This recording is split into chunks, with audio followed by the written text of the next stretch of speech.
From 1948 to 1985 is a long time, but Stirling Moss bridges that gap. For my money, one of the top 6 racing drivers of all time. Sterling, I think of you as the original, real professional. You were always there on time, immaculately dressed. No detail was too small for you to look after personally. But did you find it all a bit slapdash when you started? No, I found it fun, very amateur, and I felt that if one's going to be professional about it, in other words, if I'm going to get paid for what I'm doing, which was essential to me, then I felt that one should turn up clean, on time, and one's car should be as well prepared as possible.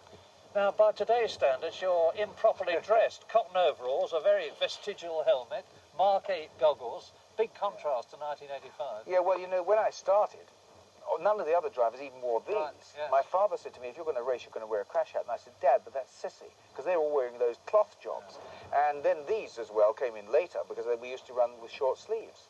So there's been a big change, yeah. When I used to watch you racing, you always struck me as being almost balletic in the way you drove. Beautifully smooth style. Was it difficult to drive a car like this 250F Maserati?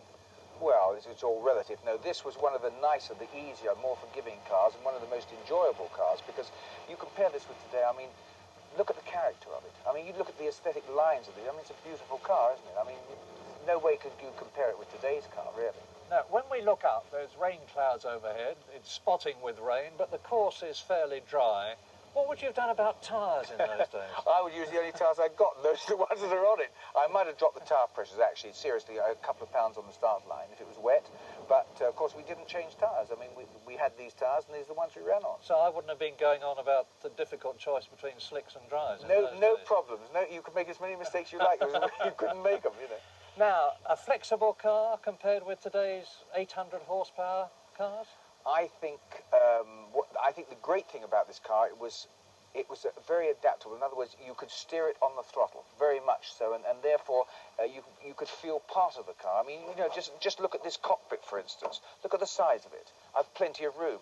A big steering wheel, the pedals where I like them to be, for me anyway, that is with the accelerator on the right. Of course, Fangio and some of the others had it in the middle. Yeah.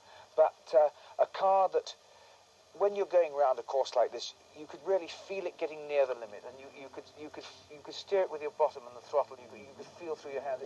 Enormously responsive car. What about today's Grand Prix driver? Do you think they get as much pleasure and satisfaction out of it as you did?